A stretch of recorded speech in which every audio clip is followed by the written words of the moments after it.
តាមប្រភពពីបងប្អូនជាប្រវត្តិឬថាអ្នកបើកបររថយន្តនេះសវឹងបាទអានេះតាមប្រភពវាគាត់ផ្ដល់ឲ្យណាលើតែសវឹងដែរបាទរថយន្ត2គ្រឿងម៉ូតូ1គ្រឿងហើយអ្នកបើកម៉ូតូហ្នឹងឮថារងរបួសឥឡូវយកបាទឥឡូវត្រូវបានបញ្ជូនយកទៅមន្ទីរពេទ្យបង្អែកខេត្តសៀមរាបបាត់ហើយ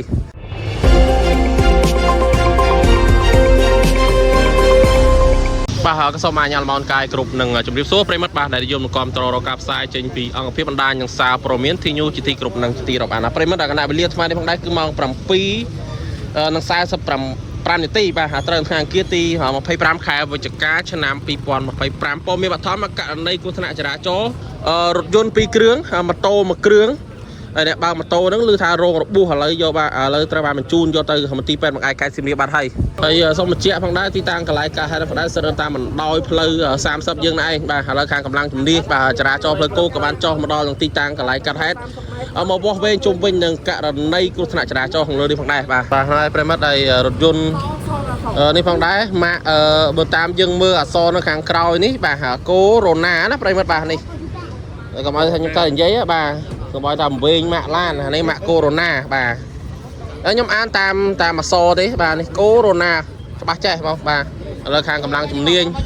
យកទៅស្នាក់ការចរាចរណ៍ផ្លូវគោកដើម្បីរងចាំការដោះស្រាយគ្នាទៅពេលក្រោយចឹងប្រិមិត្តបាទតាមប្រភពពីបងប្អូនជាប្រវត្តិឬថាអ្នកបើកបររថយន្តនេះសវឹងបាទអានេះតាមប្រភពវាគាត់ផ្ដល់ឲ្យណាលើតែសវឹងដែរបាទតាមយើងមើលទៅតាមការជន់ប្រាំងនោះប្រិមិត្តបាទនោះជន់ប្រាំងតាំងពីចំណុចកន្លែងដែលខាងកម្លាំងជំនាញគូខ្វែងនោះមកបាទនោះស្នាមប្រាំងមករហូតមកដល់នេះបាទអូដល់ហើយគាត់ជន់ប្រាំងបាទប្រិមិត្តទស្សនិកជនហើយយើងឃើញថាលោកមេប៉ុសបាទកាត់គោចោក៏បានចុះមកដល់នឹងទីតាំងកន្លែងកាត់ហេតុផងដែរបាទហើយប្រិមិត្តបាទក្រោយពេលដែលខ្ញុំសួរបងប្អូនជាប្រវត្តិគាត់នៅម្ដុំហ្នឹងក៏បានប្រាប់ថារថយន្ត CRV នេះក៏ធ្វើការបត់បាទបត់មកខាងឆ្វេងណាបាទហើយម៉ូតូមកពីខាងក្រោយក៏ចាប់ប្រាំងបាទចាប់ប្រាំងអត់តាន់បុករថយន្ត CRV ទេហើយរថយន្តមួយគ្រឿងទៀតមកពីខាងក្រោយហ្នឹងលបឿនលឿនផងនេះប្រិមិត្តបាទយើងក៏មើលនឹងស្នាមជន់ប្រាំងនោះជន់ពីចំណុចកន្លែងដែលកម្លាំងចរាចរណ៍ផ្លូវគោកបានគូសនោះបាទជន់ប្រាំងពីនោះអូសមកឆ្វោកមកនេះបាទមកជន់ប្រាំងទប់អត់ជាប់ក៏បុកម៉ូតូបាទដែលរោងការហូចថាម៉ូតូបាក់ផ្លាកលេខខាងក្រោយហ្នឹង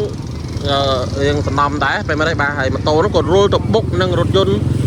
CRV មួយគ្រឿងទៀតដែលកាប់បត់នៅខាងមុខនោះបាទបត់អត់តន់ផុតទេហើយអ្នកបើកបរម៉ូតូហ្នឹងឮថាស្រីហើយរងរបួសហ្នឹងរៀងសំណំដែរបាទគឺថាបែកក្បាលរៀងសំណំដែរហ្នឹងបាទបែកក្បាលហ៎បងអើយបាទ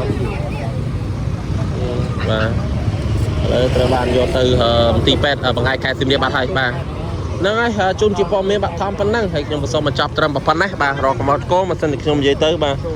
លើលួឬមួយក៏ខុសឆ្គងហើយប្រការណាមួយក៏សូមខន្តីអភ័យទោសពីសំណាក់ពុកម៉ែបងប្អូនប្រិយមិត្តបាទ